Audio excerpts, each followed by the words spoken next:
Halo pemirsa, jumpa lagi bersama dengan kami di dalam program Beken, Bisnis Elit dan Keren. Nah, program ini akan selalu membahas mengenai strategi bisnis dan juga komunikasi, baik untuk bisnis yang baru mungkin kepikiran, baru yang ingin dikembangkan, atau yang sudah berkembang, atau yang ingin menambah bisnisnya jadi bisnis baru. Bersama dengan saya, Roni Francis, seorang bisnis maximizer, dan tentunya sudah hadir bersama-sama dengan kita yang penuh dengan yel-yel, seorang speakerpreneur, Coach Doni De Keizer. Halo Coach. Halo Coach Roni, apa kabar? Kabar baik. Tolong yel-yelnya saya dengerin dulu. Apa tuh maksud filosofinya? Ya, seperti suara ayam di pagi hari, dia selalu bangun, berkokok untuk membangunkan kita dan memberi semangat pada kita. Luar biasa. Memang ya speakerpreneur itu harus punya filosofi macam-macam ya. Ada aja pokoknya. Dan baru saja saya karang tadi. Oke, di dalam episode kali ini kita akan membahas Coach mengenai satu tentang pemasaran digital. Oke. Ikutan pemasaran digital. Jadi kan kalau misalnya orang lihat sekarang kan ada ngomong digital kayaknya seru banget gitu kan ya. Jadi apapun juga kayaknya mesti harus digital, harus ada sesuatu masuk pemasaran digital juga. Tetapi istilah digital marketing atau pemasaran pemasaran digital ini sering sekali orang pikir cuman sekedar iklan nih Coach. Padahal yang namanya pemasaran digital tidak harus dengan iklan begitu saja. Nah kan ada banyak yang harus dilakukan. Nah inilah di episode kali ini cuman masalah ikutan pemasaran digital. Nah gini Coach, kita bahas dulu sedikit tentang yang ada nih ya, keresahan di masyarakat. Jadi kalau masyarakat belakangan ini sering banget yang bilang bahwa mereka ini ingin mengembangkan bisnisnya dengan iklan di sosial media. Kan artinya dia pemasaran digital kan. Nah, tetapi sering banget ketika mereka, sering bukan cuma banget tapi banget gitu ya. Itu ketika mereka melakukan iklan, boncos. Oke. Nah, sebenarnya Coach, itu yang salah itu gara-gara iklannya atau gara-gara merekanya tidak siap dengan pemasaran digital menurut dari Coach Doni? Kayaknya salah bisnisnya deh. Susah ini langsung pivot. Udah ganti bisnis aja. Enggak. Kita harus lihat dulu ya kan. Padahal itu pemirsa lagi nyata loh. Ganti bisnis, kaget. Enggak, kalau menurut saya tidak semuanya itu cocok. Kita harus lihat dulu bisnisnya apa, produknya apa. Karena kalau misalnya produk itu banyak digunakan oleh generasi yang memang sangat digital, maka itu sangat tepat. Ya kan, tapi kalau produknya itu misalnya digunakan oleh generasi-generasinya Coach Roni, ya generasi baby boomer, mereka lebih sunahkan pendekatan personal kan, yang mungkin mereka tidak terlalu digital native dibanding yang generasi-generasi Gen Z, Gen Alpha dan seterusnya. Jadi tidak ada yang salah adalah menempatkan tools pada tempat yang tidak tepat. Memang ada sih Coach produk yang tidak cocok untuk di digital Coach. Misalnya untuk diiklankan secara sosial media. Bukan tidak cocok, tapi tidak perlu. Tidak perlu. Contoh kayak gimana misalkan? Peti mati dan rumah duka.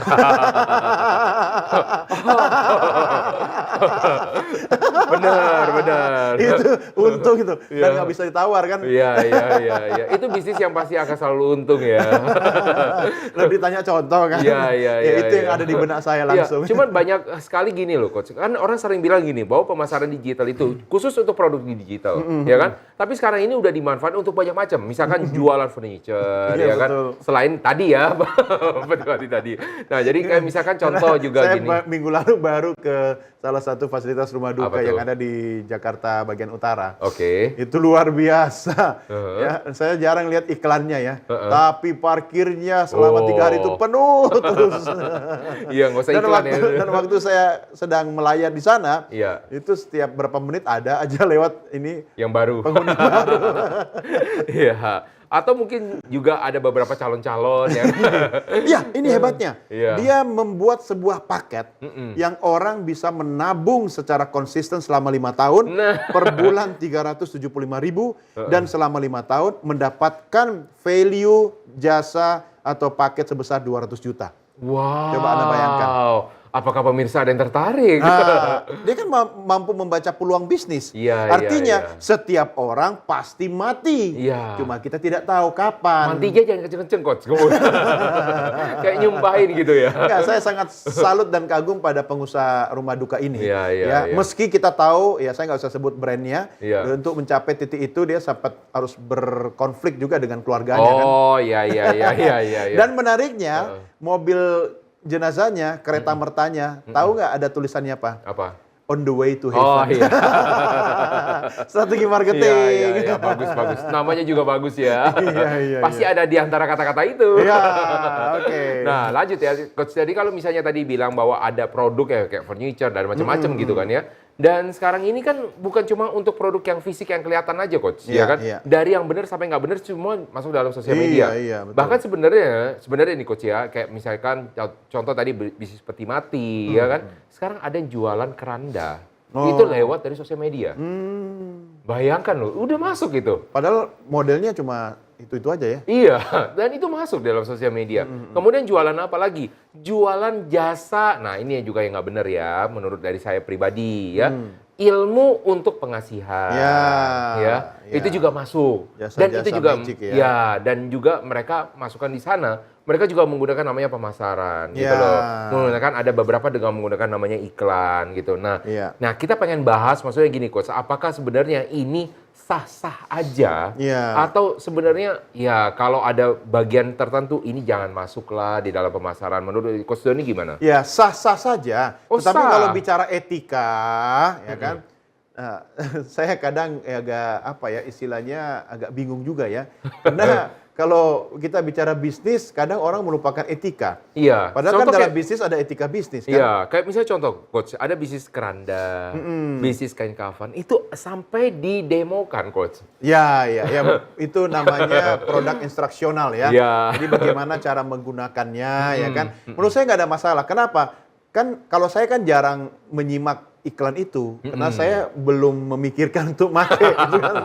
Tapi ada pihak-pihak tertentu yang pasti mencari.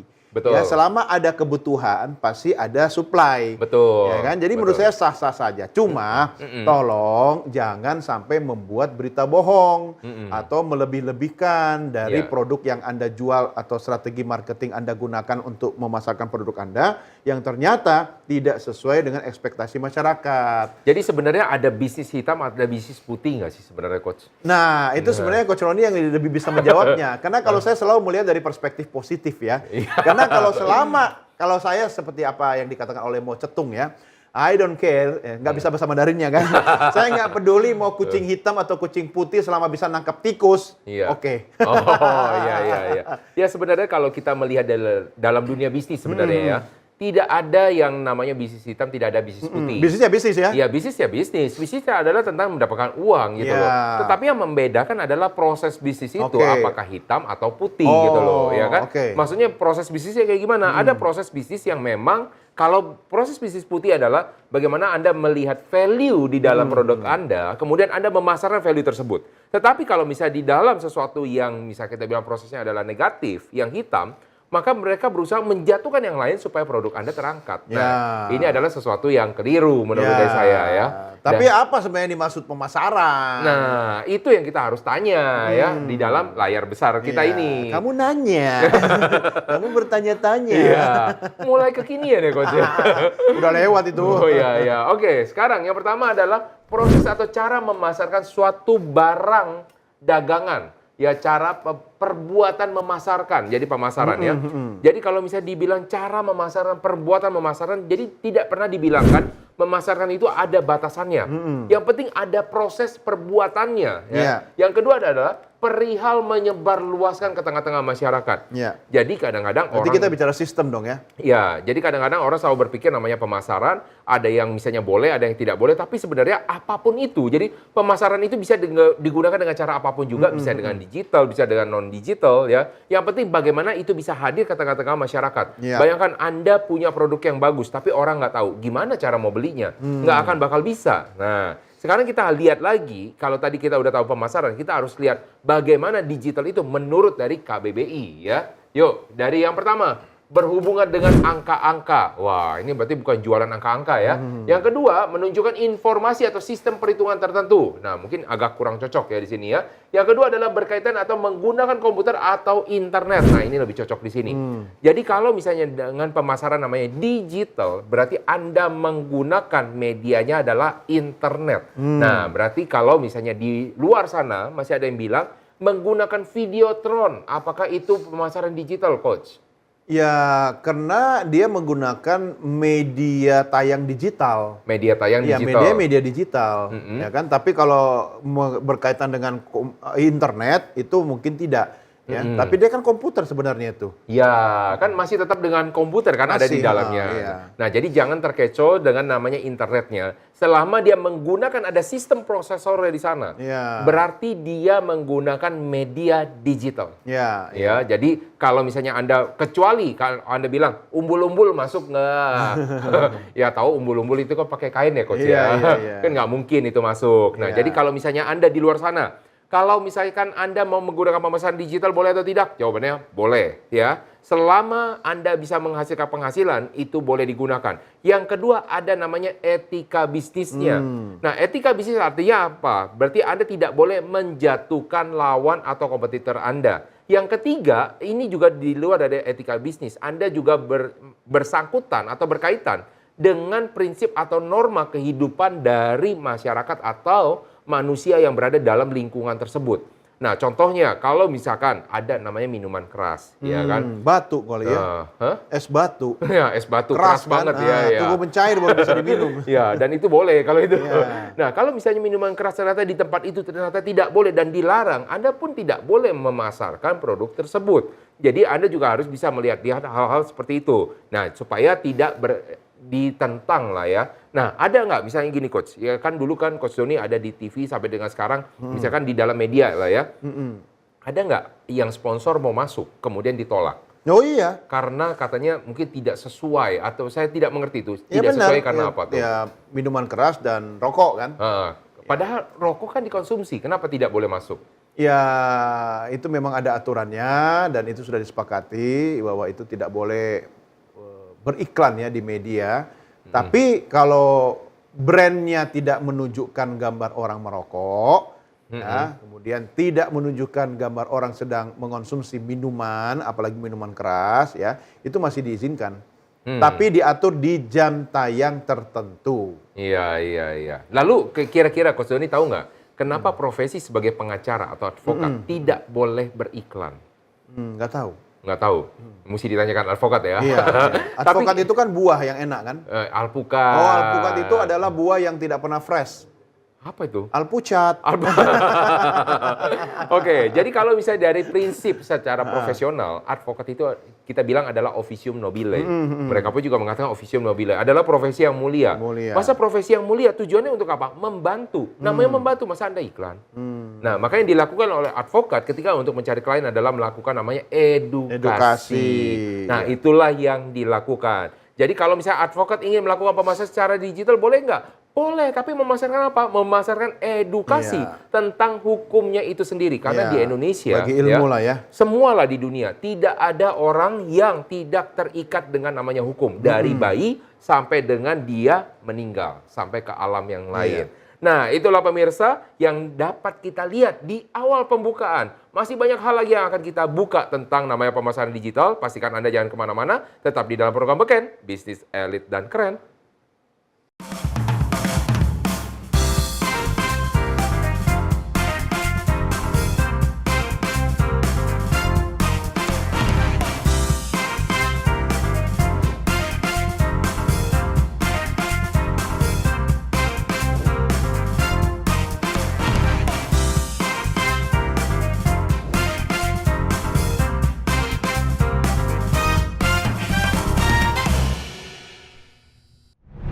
Baik pemirsa, kita sambung lagi diskusi kita mengenai pemasaran digital ini. Tetapi sebelum kita bahas lebih jauh, kita akan sama-sama menyaksikan pertanyaan dan pendapat masyarakat berikut ini. Halo, saya Alfia. Mau nanya, apakah saat ini semua pengusaha harus beralih menggunakan pemasaran digital? Sekian, terima kasih. Perkenalkan, nama saya Anne. Saya izin bertanya, apakah ada cara pemasaran digital yang paling ampuh dalam mencari calon pelanggan? Sekian, terima kasih. Halo, perkenalkan nama saya Gita Pridia Purba, izin bertanya. Pertanyaannya adalah, apakah pemasaran digital lebih efektif dibandingkan dengan pemasaran konvensional? Oke, Coach Doni, sudah ada nih beberapa PR yang kita dikasih sama pemirsa nih, ditanya-tanya nih ya. yang Bukan harus kita PR jawab. dong, PS dong. Oh, PS Pekerjaan studio. Oke, Kan di studio kita. Iya, mau bilang sekolah jadi kok kayaknya Iya. beda ya. Oke, yang pertama nih coach, katanya apakah saat ini semua pengusaha, usaha apapun juga namanya pengusaha ya, harus beralih menggunakan pemasaran digital? Tidak harus. Ya, balik lagi tergantung duka. produknya. Kalau dia tujuannya hanya untuk edukasi, Iya, iya. lebih efektif menggunakan strategi media digital. Ya, Kalau ya. tujuannya hanya untuk meningkatkan awareness, hanya untuk ngasih tahu bahwa ini loh ada gue, ini loh ada produk ini, bukan untuk meningkatkan sales ya kan? Ya, ya. Silahkan. Tapi menurut saya tidak semua produk, barang atau jasa itu dia harus convert atau beralih dengan menggunakan strategi marketing secara digital. Oh oke, jadi nggak harus ya semua ya? Nggak harus. Saya justru masa keinget gini, coach, dulu saya punya klien. Kalau keinget berarti sudah tidak lupa. Iya, keinget ya. Iya. Baru ya. Jadi dulu dia punya usahanya, saya nggak tahu dia sekarang kayak gimana, tapi dia punya usaha peti mati, coach. Nah, dia gunakan pemasaran nggak Masih secara nggak digital? dia? Nah, ini yang saya tidak tahu ya. Oh, Tapi oke. ketika waktu itu pemasaran lewat dari mana? Dia tidak pernah ada pemasaran lewat dari TV, media, tidak pernah ada, radio juga tidak ada. Tapi dari klien. Ya, langsung ada testimoni. Nggak mungkin kan penggunanya yang Iya, iya, user yang beli. Nah, cuman yang dilakukan, nah ini saya tidak tahu ya menggunakan strategi apa yang dia lakukan supaya laku. Tapi yang dia bilang, setiap pagi dia selalu mengetuk-ketuk peti matinya dengan menggunakan sapu lidi. Oh ya? Beneran nih coach. Ya, sapu lidi. Jadi artinya dia Jadi mengundang stok sesuatu. peti mati yang di showroomnya gitu Iya, dia? Oh. iya, selalu ditepuk-tepuk dengan menggunakan sapu lidi. Biar mengundang biar customer mengundang, ya? biar ada yang ngisi. Dan saya tanya memang, itu beneran nggak? Bener. Semenjak diketok-ketok itu makin banyak penghuninya, makin banyak yang pesen sama dia ya. Iya, iya. Menarik ya, menarik ya. Ya, kita tidak tahu apakah itu magic atau apa, tapi Iya, itu yang sugesti dilakukan ya. ya. Nah, tapi itu yang dilakukan, itu pemasaran jalurnya jalur berbeda. Jalur gitu langit ya. Iya. Ada lagi yang kedua, nah ini saya nggak boleh sebut ras ya, tapi orang-orang yang suka jualan fashion. Nah, garment ya. Garment, nah dia ini ketika waktu lagi pagi hari, dikebut-kebut misalnya pakaian-pakaian ya, dengan kemoceng. Ya, tujuannya supaya apa? Supaya pakaian ini laku. Dan betul, laku itu setiap kali. Iya, iya, Ya, itu yang dilakukan. Nah, itu nggak tahu namanya pemasaran lewat jalur apa. Nah, jadi kalau misalnya dibilang lewat pemasaran namanya digital, saat ini banyak pengusaha yang stres, coach. Ya kan? Bukan cuma dia belajar lewat dari pemasaran digital dia boncos, akhirnya dia lewat jalur-jalur khusus. Yang jalur-jalur magic dan lain-lainnya. iya. Dan ini sebenarnya tidak boleh sebenarnya dilakukan, ya kan? Sebaiknya jangan karena ada konsekuensinya, ya. Oke, yang kedua nih coach, kalau nggak makin panjang nih, ya. Apakah ada cara pemasaran digital yang paling ampuh? Wah, ini yang paling ampuh untuk cari calon pelanggan dari pemasaran digital nih, Coach. Ya, ini nanti Coach Roni yang bisa jawab. Ya, tapi kalau misalnya yang pernah yang dilakukan sama Coach Doni nih ya secara digital, misalkan di media, misalkan contoh, Iya, iya. apakah ada strategi pemasaran? Oh, kalau misalkan Anda mau beriklan, Anda tambahin sentuhan ini pasti laku. Ya, itu nanti akan saya berikan dalam Oh, strategi. Strategi, Oke, ya. boleh kalau gitu supaya tidak penasaran, Oke. kita masuk dulu dalam langsung strategi. ya strategi. Yes, langsung aja. Nah, ada 3 strategi pemasaran digital. Oke. Nah, ini nanti harusnya ditambahkan sama Coach Roni karena ini backgroundnya IT. Oke. Ya. Yang pertama, Anda bisa mengoptimalkan SEO atau Search Engine Optimization. Ya kan? Maksudnya apa, Coach? Ya, artinya ketika orang ingin mencari sebuah produk, dia pasti menggunakan mesin pencari, kan? Apa yang familiar kita gunakan? Google, Mbah Google. Contoh Iya. misalnya, es dawet terenak seluruh dunia akhirat. Kita akan cari di Mbah Iya, Google. iya, iya. Nah, ketika kita menggunakan SEO, maka produk kita lah yang akan muncul di halaman depan. Oke. Kalau bisa yang paling atas. Iya, Nah, betul. orang cenderung akan membuka yang paling mudah, yang paling dekat dan paling atas. Ya kan, sama kalau display produk di supermarket. Betul, betul. Ya kan? Iya. Nah, jadi gunakan optimalisasi SEO. Yang kedua, nah ini yang saya tadi katakan di depan, meski tidak semuanya produk bisa menggunakan, tapi Anda bisa mengoptimalkan strategi jualan Anda dengan menggunakan social media marketing. Kenapa? Kalau produk Anda memang sangat cocok untuk generasi-generasi Gen Z, Gen Alpha dan ke bawah, mereka sangat digital native, Ya. mereka dari bangun tidur sampai tertidur tangannya pegang handphone, Ya. maka lebih efektif ketika produk Anda masuk ke media digital yang langsung ke tangan pengguna. Betul. Daripada pasang iklan billboard, pasang spanduk yang mereka pun kadang jarang keluar dari kamar. Iya. Ya, Iya, jadi iya. ingat, sesuaikan dengan produk Anda masing-masing. Yang ketiga, nah ada lagi nih, Coach Roni, yaitu dengan menggunakan strategi jualan atau advertising, pay per click advertising. Nah, kalau dari aspek IT sendiri apa maksudnya ini? Sederhana. Pay per click. Jadi dibayar ketika orang mengklik iklannya. Ketika orang membuka ya. Ketika orang membuka iklannya. Ya, jadi kita hanya mengeluarkan biaya berdasarkan jumlah orang yang tertarik membuka iklan itu. Jadi itu lebih terukur sebenarnya. Ya. Jadi kalau misalnya kita pasang iklan untuk masif, itu kan kita sama seperti menembakkan peluru ke segala arah. Tapi kalau pay per click advertising artinya orang yang memang sudah kalau kita memberi impresi, ya kan? Jadi lupa saya. Kalau orang sudah terimpresi, kemudian rasa ingin tahunya tinggi, agar berujung kepada buy, ya kan, atau membeli, dia pasti akan mengklik iklan itu. Nah, disitulah baru argonya jalan. Ya kan? Jadi itu lebih efektif sebenarnya, kita bisa menentukan segmen pasar kita. Nah, ini 3 ini kalau Anda pakai, Anda gunakan, saya yakin yang penting Anda konsisten. Ingat, konsistensi Coach Roni. Karena ada orang yang menggunakan strategi media digital, tapi dia tidak konsisten.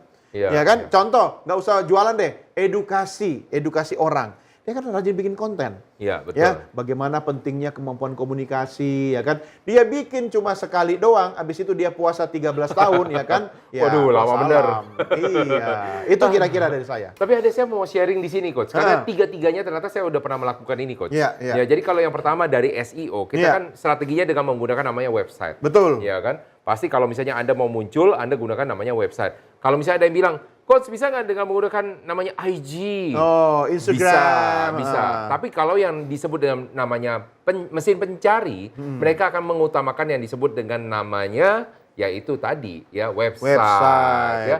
Jadi, website di SEO, ini kita kenal ada namanya white SEO, ada namanya black SEO, ada namanya gray SEO. Aku maunya blue dong, karena lebih suka blue.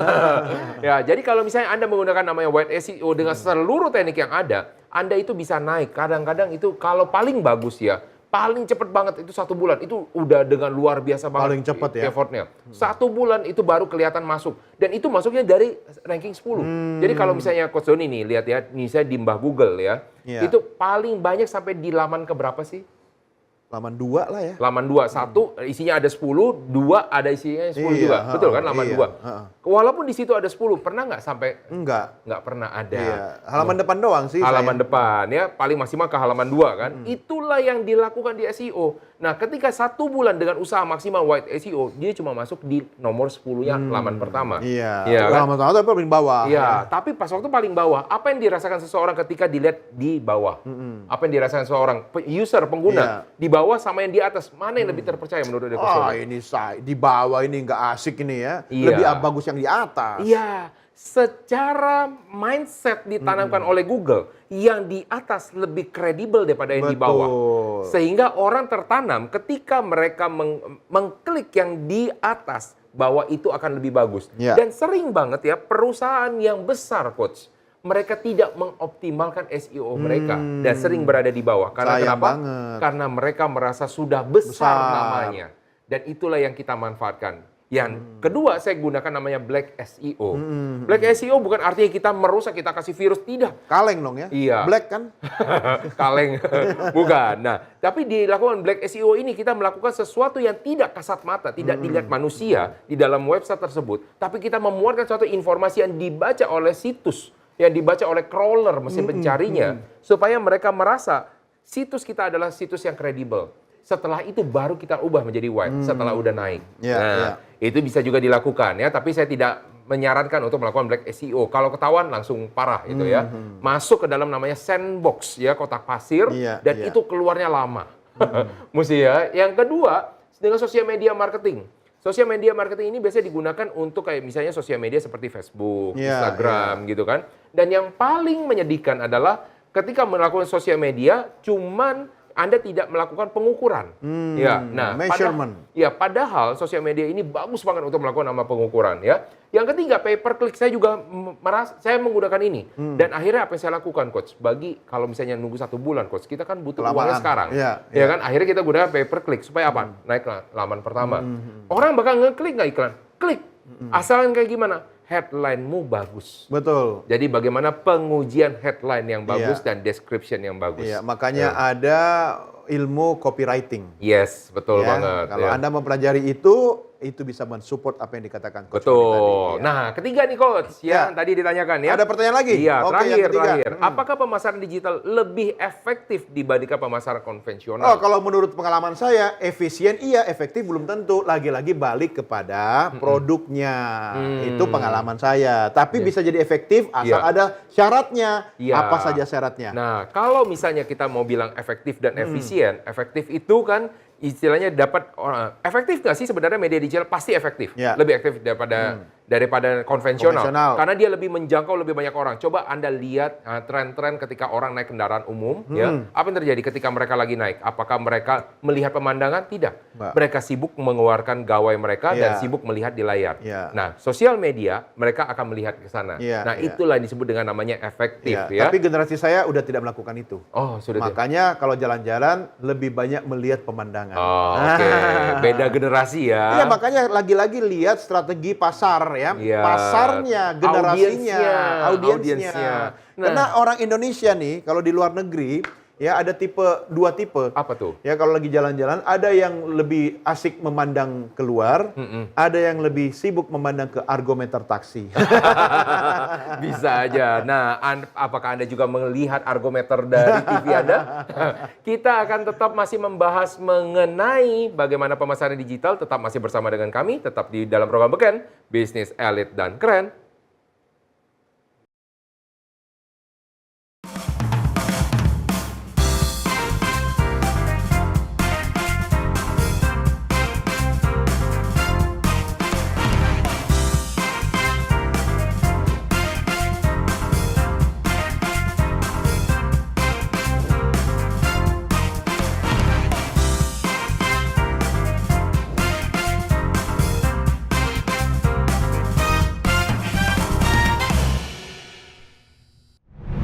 Oke pemirsa, sesuai dengan janji kita ya bahwa kita masih akan membahas tentang pemasaran digital. Nah, kalau misalnya tadi kita udah jawab nih ya, dari PS ya tadi ya Coach ya. Pekerjaan studio. Pekerjaan studio yang ditanyakan tadi ya. Nah, sekarang kita akan sama-sama memberikan suatu nasihat-nasihat. Wah, dari siapa? Karena ini dari Mbah. Kita akan mulai dari Mbak Doni. Oke pemirsa, quotes of the day untuk hari ini dari saya. Ya itu, pemasaran terbaik adalah yang adaptif pada perubahan sikap dan perilaku pelanggannya. Nah, artinya, tanya dong, apa artinya? Iya, maksudnya? Maksudnya, ya, kalau Anda menggunakan strategi pemasaran secara digital, itu oke. Bisa efektif dan efisien asal mengikuti syarat yang tadi disampaikan. Tetapi kalau Anda kemudian memiliki produk dan tidak beradaptasi dengan perubahan sikap dan perilaku pelanggan, benar. tidak ada gunanya. Contoh, ya kan? Saya mau tanya, kapan terakhir Coach Roni nonton televisi? Aduh, kalau di ngomongin nggak enak ya. Lama banget gitu. Tapi ada pesawat TV di rumah kan? Ada, dia yang menonton kami. Ya, ada TV-nya, tapi TV-nya sekarang lebih banyak menayangkan program-program dari video berbagi kan? Iya. Nah, makanya bagi pemirsa yang menyaksikan di rumah ataupun yang lebih banyak juga secara digital. Ya kan? Itu kenapa? Karena terjadi perubahan behavior, consumer behavior atau perubahan perilaku konsumen. Kita harus beradaptasi ya. Kalau Anda tidak beradaptasi, maka Anda akan ditinggalkan oleh pelanggan. Produk Anda bisa jadi yang terbaik. Tetapi orang tidak banyak yang tahu karena Anda tidak beradaptasi dengan perubahan sikap dari pelanggan Anda. Jadi Anda juga harus berubah dan beradaptasi. Itu quotes dari saya. Memang kalau misalnya dilihat sama Coach Doni nih, sebelum saya masuk ke quote saya nih ya, memang perubahan apa sih yang betul-betul kelihatan saat ini terhadap misalnya audiens yang ada? Iya, perubahan yang paling terasa adalah cara orang mengonsumsi informasi. Oke. Ya kan? Ketika dulu kita mengonsumsi informasi atau berita, kita berlangganan. Betul. Masih ingat dulu langganan koran? Oh iya. Bayar nggak? Bayar, pasti dong. Saya juga membayar langganan 3 koran nasional, karena saya jurnalis kan. Di kantor baca koran, di rumah juga langganan koran, 3 bahkan waktu itu. Dan mingguan, berita, Apa tuh? majalah. Majalah berita, ya. Ada 2 malah ya. Wow. Ya, masih ada sampai sekarang Banyak ya majalahnya. modalnya ya. Iya, karena profesi kan. Jadi saya harus mengasuh informasi. Dulu kita harus membayar untuk mendapatkan informasi. Kalau sekarang kita dihujani oleh informasi dan semuanya free. Iya. Kalau Anda masih bertahan dengan cara lama, Anda akan ditinggalkan karena orang lebih memilih yang free. Gratis. Betul, betul. Iya kan? Maka konsep zaman sekarang ketika Anda menggunakan namanya pemasaran, tadi yang dengan menggunakan namanya free, ya, maka konsep untuk bisnis adalah freemium saat ini. Freemium. Jadi bagaimana Anda bisa menarik traffic atau menarik traction pertama kali itu dari free, kemudian berbayar. Contoh yang paling gampang, ayo program langganan TV digital, ya kan? Ya. Anda pasti ngelihat dong, Betul. yang saya suka misalnya gini coach. Kalau saya suka salah satunya anime coach, ya kan? Oh, anime. Yang saya Jepang, paling kesel ya? gini coach. Iya, saya yang paling kesel ya. Ada episode 1, kebukanya cuma 2 seri doang. Selebihnya berbayar. Iya. Tapi ketika Anda sudah nonton 1 dan 2, apa yang terjadi? Tanggung. Iya. Ketika tanggung, jadi apa yang harus dilakukan? Ya bayar dong. Nah, itulah yang dilakukan namanya freemium. Maka quote saya untuk di hari ini adalah, pemasaran digital bagaikan pisau bermata dua. Dapat membuat produk atau jasa Anda cepat terkenal, atau dapat meruntuhkan dalam semalam. Nah, jadi kalau bagi Anda yang menggunakan namanya pemasaran digital, bisa jadi Anda langsung terkenal. Tetapi ketika Anda salah, misalkan contoh ya, di Indonesia terutama, ya butuh yang namanya izin. Dan ketika Anda memasarkan produk Anda begitu larisnya, begitu lakunya, dan ternyata izin Anda bermasalah, apa yang terjadi? Bisnis Anda bangkrut dalam 1 malam. Karena kenapa? Karena ini kejadian sama kenalan saya.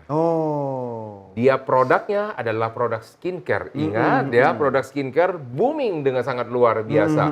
Ketika dia buat dan dia promosikan, harganya termasuk yang oke, dan kemudian banyak sekali pelanggannya, mulai dinotis sama orang-orang yang melihat apakah dia mempunyai izin atau tidak.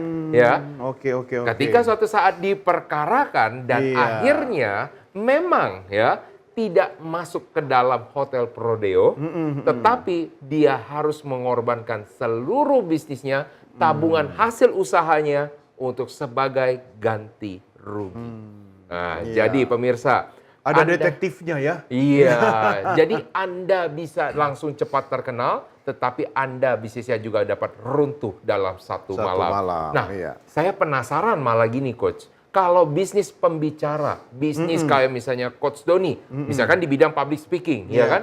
Kita dapat membuat itu suatu iklan pemasaran digital.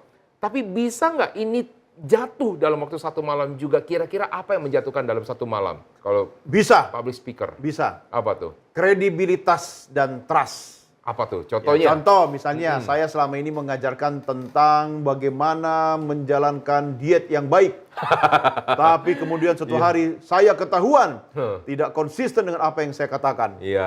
Akhirnya runtuhlah kepercayaan publik kepada saya, selesai bisnis bicara saya. Nah, kita pernah mengalami sebuah peristiwa di negara ini ketika ada seorang sosok motivator yang banyak menginspirasi keluarga Indonesia. Tetapi ternyata belakangan dia terbukti dia sendiri tidak menjalankan secara konsisten apa yang dia katakan di televisi itu tentang bagaimana menjadi sosok yang baik bagi keluarga. Dan akhirnya selesai sudah bisnisnya. Tapi bukannya ini menurut pendapat saya secara pribadi ya, itu urusan keluarga adalah urusan pribadi. Apa yang dia sampaikan adalah sesuatu hal yang benar. Harusnya begitu, tapi orang kan tidak melihat seperti itu saja.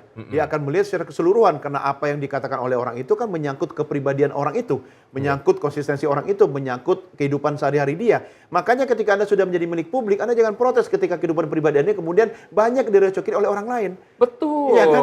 betul. Anda tidak bisa protes kalau Anda sudah memilih untuk menjadi bagian dari publik, maka Anda milik bersama termasuk kehilangan privasi. Kalau Anda tidak ingin privasi Anda dimiliki oleh publik, ya jangan bermain media sosial, jangan aktif di domain publik, lakukanlah hal-hal yang menurut Anda bisnis Anda menjaga privasi Anda. Banyak kok. Iya.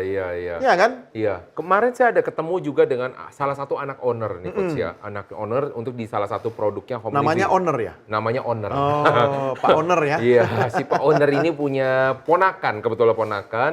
Nah, jadi dia yang supply namanya suatu produk Home Living ya. Kemudian dia jualan lewat dari sosial media. Nah, dia karena ingin menjaga privasinya, ya Anda tahu kalau misalnya live itu biasa yang muncul siapa? Biasa owner-owner yang punya, betul nggak akunnya? Dan ternyata dia mencoba, saya nggak mau terekspos katanya. Dia hire orang coach. Dia hire orang tapi dia punya strategik di belakangnya. Dan akhirnya dia punya 4 akun sosial media dan 4-4-nya menghasilkan. dan dia bisa jalan-jalan kemanapun juga karena dia sudah menerapkan strategi dan orang lain yang live. Oh, gitu loh. Bukan dia ya? Bukan dia dia. menggunakan orang lain atau talent? Talent. Ya, Jadi yang dia bayar ya? Yang dia bayar, dia hire khusus untuk di sana. Jadi sebenarnya ada kok cara-cara ya, kalau misalnya zaman sekarang ya, para content creator yang tidak misalnya mau terekspos misalnya gitu, tapi Anda punya ide yang brilian, Anda tidak mau misalkan untuk nanti kelihatan di sama domain publik, Anda dapat meng-hire orang lain dan bisa kok sebenarnya sukses, asalkan Anda menemukan orangnya yang juga sesuai. Nah pertanyaannya, kalau orangnya jago untuk ngomong, ngapain dia lamar ke perusahaan orang lain? Kenapa dia tidak buka sendiri? Menurut Coach Doni kenapa? Ya, kira-kira? Ada berbagai aspek sih. Ada orang yang tidak berani menjalankan bisnis sendiri. Ada orang yang di balik layar saja, ya kan? Tapi dia menggunakan figur tapi orang dia jago lain. ngomong, Coach. Ya, dia harus ketemu saya dulu sebagai konsultan komunikasi. Ada aspek psychological aspek ada psychologicalnya karena setiap orang mencari paling besar ya, majority mencari namanya kepastian. Nah, apalagi padahal yang pasti itu adalah yang tidak pasti. Karena orang itu didoktrin nih, mohon maaf ya, kalau menurut saya secara pribadi ketika sekolah, ya anak saya juga sekolah kan ya. Tapi orang itu dididik ketika selesai dari sekolah apa yang dilakukan? Bekerja. Maka dididik ketika dia bekerja, dia mendapatkan namanya suatu penghasilan. Bukan dia menemukan suatu produk yang dia bisa tawarkan kepada dunia ini untuk dia bisa mendapatkan sesuatu. Jadi yang dipikirkan ketika orang itu jago berbicara, di tempat mana saya bisa masuk dan saya menghasilkan uang yang banyak. Jadi dia tidak berpikir produk apa yang saya bisa jual di dalam media saya sendiri, tetapi saya masuk ke tempat orang lain dan saya dibayar mahal. Nah, makanya ada beberapa aspek yang di dunia pendidikan kita itu tidak diajarkan ya, termasuk soft skill atau life skill tadi. Betul. Ya, termasuk bagaimana bijak dalam mengelola uang. Iya kan? Kita belajar ekonomi tapi nggak pernah diajarkan untuk bagaimana mengelola uang kita sendiri. Iya. Dan yang menarik begini, Coach. Kalau misalnya ini kan domainnya dari Coach Doni tentang public speaking kan ya. Kalau Coach Doni melihat public speaking itu bakat atau bukan sih?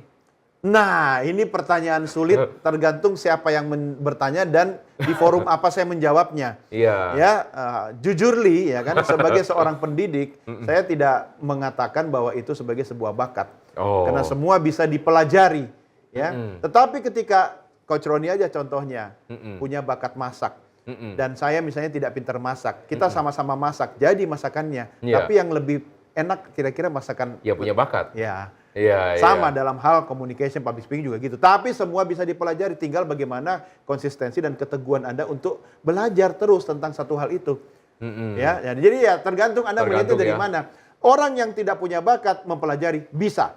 Orang yang punya bakat diasah dipelajari makin oke. Nah, ini saya soalnya ketemu dengan salah satu business owner. Nih yang lucu.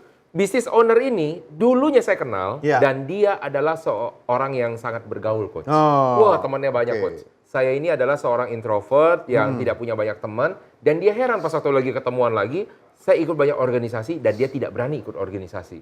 Karena dia bilang saya tidak suka bersosialisasi. Ini kan aneh, Coach. Ya kan? Jadi makanya dari saya tanya apakah itu bakat apa bukan gitu. Karena ternyata orang-orang yang kita nilai dia jago bersosialisasi, dia jago untuk bicara. Ternyata akhirnya dia memilih untuk di belakang layar. Setelah dia berpuluh-puluh tahun, saya lebih baik di belakang layar. Gitu. Ya, mungkin dia introvert. Nah, berarti saya introvertnya yang berbeda. Iya, introvert yang tercemar. Nah, itulah pemirsa mengenai salah satu mengenai pemasaran digital yang sudah kita pelajari. Tetapi masih ada hal-hal yang dapat Anda terapkan. Maka jangan kemana-mana, tetap masih bersama dengan kami. Tetap di dalam program Beken, Bisnis Elit dan Keren.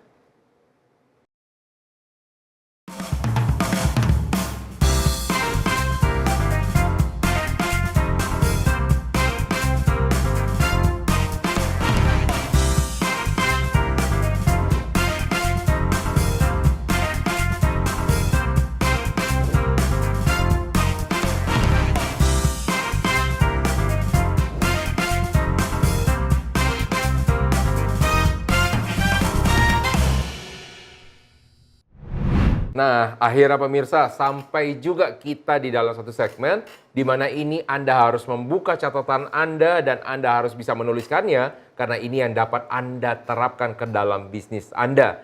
Jadi banyak hal yang sudah kita bicarakan tentang namanya pemasaran digital, tentunya akan ada banyak strategi yang dapat diterapkan. Kita akan coba lihat dari strategi komunikasi terlebih dahulu. Silakan, Coach Doni. Oke, saya punya strategi komunikasi yaitu 3 untuk Anda. Yang pertama, kalau Anda memang ingin menggunakan strategi marketing, strategi secara digital, kok belibet ya? Kalau saya ulang ya, kalau Anda ingin menggunakan digital strategi marketing, atau Anda ingin menggunakan strategi pemasaran secara digital, yang pertama, Anda harus kenali produk Anda sendiri dan apa keunggulan dari produk Anda. Kenapa saya harus sampaikan ini, Coach Roni? Banyak orang yang tidak paham tentang produknya sendiri. Contoh, produk-produk pengusaha-pengusaha reseller. Ya kan? Yang penting ada barang, pasarin, jual, dapat selisih, untung. Nah, itu yang sering ditanyakan, Coach. Ya Jadi, kan? katanya kalau reseller ini sebenarnya pengusaha apa bukan sih, Coach? Ya pengusaha juga, tapi pengusaha reseller gitu kan. Tapi kalau saran saya, kalau dia bisa mengetahui lebih jauh tentang product knowledge, ya kan, dia bisa membuat sesuatu yang berbeda dalam strategi pemasarannya, yang mungkin di perusahaan induk barang itu malah tidak dilakukan. Oh ya benar. Ya benar, kan, jadi Anda harus benar. kreatif, berpikir kreatif, dan memiliki critical thinking terhadap produk Anda. Dari situlah Anda kemudian sesuaikan medianya, ya kan? Saya membayangkan nanti di masa depan media digital atau media sosial, kalau kita sedang mengunggah sebuah video kita sedang makan bakso, maka ada aroma yang bisa tercium. Waduh. Ya kan? Oleh follower gitu kan. Iya kan? Nah, tapi ketika itu belum ada, maka kita harus sesuaikan. Kalau misalnya produknya makanan, fashion, kan visualnya harus bagus. Iya. Ya kan? Nah, jadi Anda sesuaikan produk Anda apakah memerlukan keunggulan visual, pakailah media-media yang memang menonjolkan visual ya, atau foto atau video. Yang ketiga, konsisten, bro. Kalau hari ini Anda mengunggah foto, video, atau teks misalnya 1 kali, kemudian unggahan berikutnya itu 13 tahun kemudian, maka sebaiknya Anda tidak usah bisnis. Karena itu harus konsisten. Ya. Yang pertama, itu akan menumbuhkan trust dari pasar. Ya kan? Anda bisa lakukan mengedukasi publik. Betul. Ya, yang ujung-ujungnya sebenarnya menonjolkan keunggulan produk Anda. Ya kan? Tapi tujuannya bukan jualan, Anda educate people ya, edukasi masyarakat gitu kan. Dan itu harus Anda lakukan secara rutin. Ya, teman saya pun ya dia punya produk, dia setiap hari live. Oh, setiap hari. Nggak bosen dia. Ya, karena dia memang berada di tokonya. Jadi sambil dia bekerja, sambil dia live, dia mereview salah satu, kemudian dia memberikan tips-tips. Sisanya biarkan pasar yang akan menilai. Jadi Anda harus konsisten. Sekali Anda berhenti, kemungkinan besar kompetitor Anda akan lebih unggul, yang langsung masuk mengisi celah itu.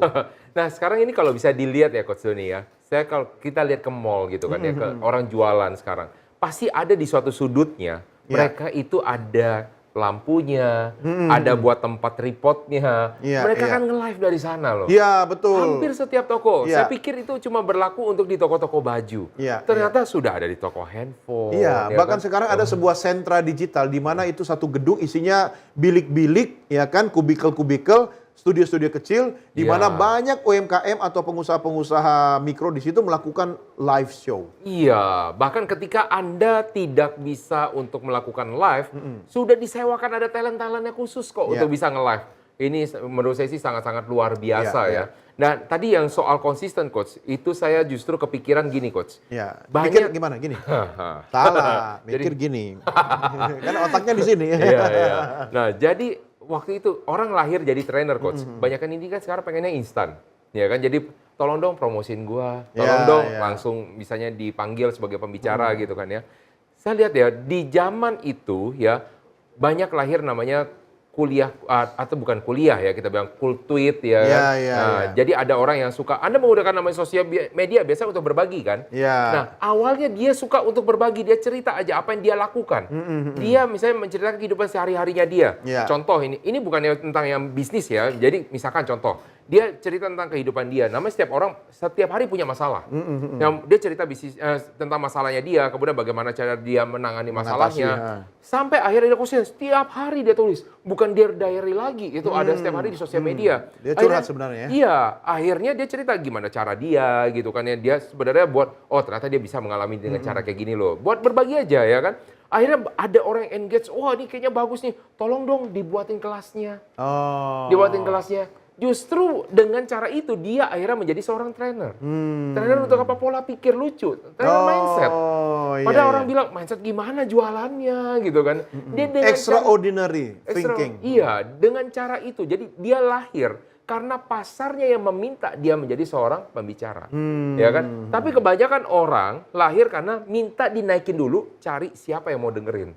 Nah, jadi bagus banget tadi dibilang soal namanya konsisten. Konsisten aja, nanti lama-lama terbangun pasar. Iya, Ya kan? karena banyak orang yang zaman sekarang tidak bisa konsisten. Iya, Nah, itu adalah sesuatu hal yang bagus dan kita konsisten di Beken ya, Coach ya. Iya, karena konsisten itu minimal 10. Oh iya, kok bisa 10? Karena 10, kalau 11 konsis Oh 11. iya. Hampir aja ya. 9 konsis 9. Oke, nah ini tips dari saya nih ya. Jadi yang pertama adalah kenali nilai utama. Kalau tadi Coach Doni bilang itu keunggulan, ini adalah saya bilang nilai ya. Nilai utama. Karena kalau dibilang namanya nilai utama, sesuatu yang bisa dijual. Keunggulan yang bisa ada harganya dan dipersepsikan oleh masyarakat, itu harga yang sesuai untuk mereka bisa beli. Dan mereka mau willing to buy. Nah, kalau misalnya Anda menawarkan sesuatu namanya harga price yang orang tidak willing to buy, ya buat apa gitu kan. Nah, ini adalah orang yang willing to buy. Yang kedua, tingkatkan nilai dari namanya produk. Nah, orang sering suka bilang begini, nilai produk itu kalau kita tingkatkan, Coach, itu pasti akan berkaitan dengan namanya biaya produksi. Salah total. Salah total. Bagaimana Anda menggorengnya, bagaimana Anda storytellingnya supaya Anda punya terkesan mahal. Tahu dong. Iya. Kenapa? Tahu, kan digoreng. Nah, contoh aja misalkan. Digoreng dadakan. Iya, contoh dengan namanya kacamata. Iya, plastik mata. Plastik mata ini ya, plastik mata ya. Kalau saya pegang di sini kan nggak enak ya. Nah, plastik mata ini kalau misalnya kita jual dengan cara yang biasa, oh ini cuma dengan plus berapa, itu biasa. Ya. Tapi bagaimana Anda bisa menjual storytellingnya bahwa ini terbuat dari apa, siapa yang dulu pernah memakainya, dan ini akan bernilai mahal. Iya. Karena sejarah itu tidak ada nilai. Iya, Wah, betul. Itulah yang dilakukan oleh situs di luar negeri, ya situs lelang terbesar di dunia, yaitu adalah eBay, ya atau eBay. Ya. Kan sejarah itu tidak ternilai harganya kan? Betul. Makanya istri itu tidak ternilai karena istri adalah ahli sejarah. Oh, baru saya pikir barang sejarah bukan kan ya? Bukan, ahli sejarah suka mengingat masa lalu. Waduh, saya nggak ikutan di sebelah sini ya. Nah, yang ketiga adalah cari media pemasaran yang sesuai. Karena kalau misalnya berdasarkan pemikiran dari kita, ini kebanyakan juga Coach. Makanya kenapa banyak UMKM yang suka boncos di dalam sosial medianya? Karena semuanya dia pasang. Facebook dia pasang, IG dia pasang, Google dia pasang, semua dia pokoknya pasang. Katanya supaya kita lebih bisa menjangkau lebih banyak orang. Dan ternyata dia tidak tahu audiensnya itu siapa. Nah, inilah yang menjadi bermasalah. Yang keempat, suarakannya dan jalankan. Maksudnya kayak gimana? Jadi kalau misalkan Anda sudah melakukan dalam sosial media, ya Anda juga harus bisa berkata-kata melalui dari sales Anda sendiri berperilaku, itu juga harus Anda lakukan sehari-hari sehingga menjadi sesuatu hal yang alamiah. Barulah produk Anda akan bisa menjadi laku. Oke. Begitu ya Coach ya? Super sekali. Super sekali. Nah, pastinya kita juga akan konsisten ya pemirsa di hadapan Anda, maka Anda harus terus selalu mengikuti seluruh dari episode-episode yang ada di dalam program Beken ini, Bisnis Elit dan Keren, di mana kita akan selalu membahas mengenai strategi bisnis, komunikasi untuk bisnis yang masih baru. Jadi kalau Anda masih baru, Anda di sini tempatnya. Anda yang sudah bisnisnya berjalan, di sini juga tempatnya. Yang ingin menambah bisnisnya, di sini juga tempatnya. Nah, itulah masih tetap bersama dengan narasumber kita ya, Coach Doni The Kaiser. Thank you, Coach. Thank you, Coach. Sampai ketemu lagi. Sampai ketemu lagi. Jangan lupa selalu lihat yang lebih baru lagi ya. Oke. Dahsyat. Wah, luar biasa. Nah, itulah pemirsa untuk di episode kali ini. Sampai jumpa di episode berikutnya. Saya Roni Francis atas nama seluruh kru yang bertugas mengucapkan terima kasih atas perhatian Anda. Terima kasih. Sampai jumpa pada episode berikutnya.